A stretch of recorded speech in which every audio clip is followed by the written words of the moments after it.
and welcome back to Immediate Movie Reactions. I'm here after watching Toy Story 5. Do you remember a time when Pixar was not going to make sequels? And here we are with the fifth installment of the Toy Story franchise.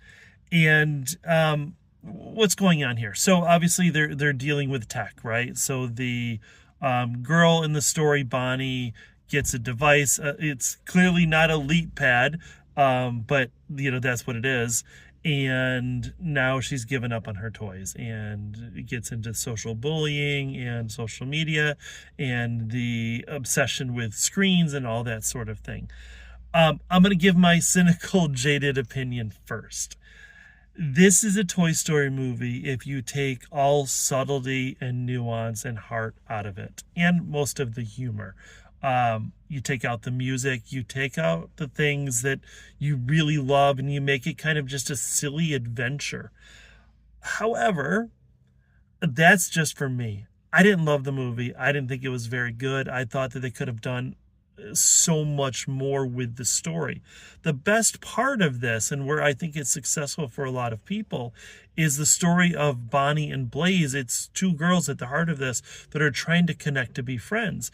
I think they spend too much time with Bonnie being bullied and being an outsider and that sort of thing, and they could have gone a little bit more into them becoming friends and the importance of that. I think that they take that message that people are on screens, and by the way, the irony of the people that are all around me that are on their screens during this movie is not lost. But I just think that they could have done a little bit more with developing the characters. I think, unfortunately, the actual adventure of the toys, it feels like we've seen this all before. They just took story beats and jokes from previous movies and they put it into this. They did things like, Buzz is now fat. Not Buzz. Woody is now fat and he's balding and he needs a marker, but they don't make any attempt to get that. I never saw 4, so I don't know if maybe there's something there about him being this toy rescuer or whatever, but that seemed like a part of the movie that they were going to go with and then just abandoned.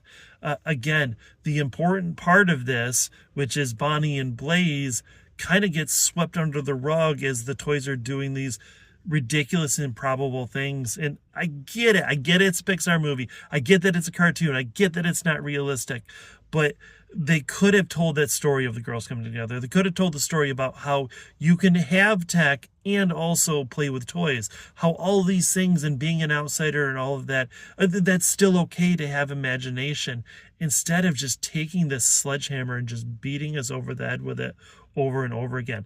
Now, if this gets through to 1 or 2 or 100 or 1,000 kids or whatever, then I guess it's done its job and it's fantastic for that.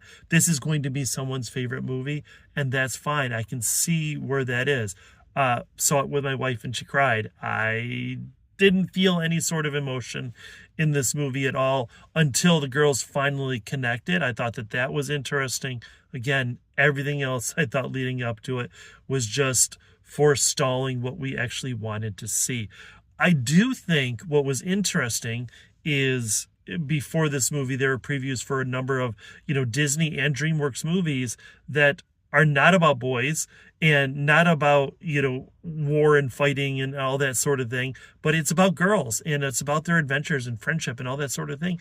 And it's amazing that we are in that world where we can have these things, and hopefully they'll be successful. I'm sure that the Pixar and the Disney ones are. DreamWorks, I can't remember what that movie is called, but it looks like it's going to be damn good. Forgotten Island, I think is what it is. And maybe they can do what this movie couldn't do, which is tell us a real story of friendship and all of that. I guess I'm just kind of over the whole toys, like, oh, we're being forgotten. No, wait, we're not. And whatever. But this theater was filled with family. It was filled with kids. People seemed to really be enjoying themselves. People were laughing, even if I was not. Again, awesome for them. I'm going to give this movie a 7. Maybe it deserves more than that, but I think that the first even 3 Toy Stories were so important and so good and seminal to animation. And I don't think that this quite holds up to that level. Like them, I would go up to, a 9 or a 10. I don't think that this comes even close to that, but it is serviceable. And in points, it's really good. So there we are. It's a 7. What is your favorite Toy Story? What's your favorite Pixar? Have they kind of lost their way? Or do they still have the magic? Anyways, I appreciate you all. Please like, share, subscribe. I will see you after the next movie.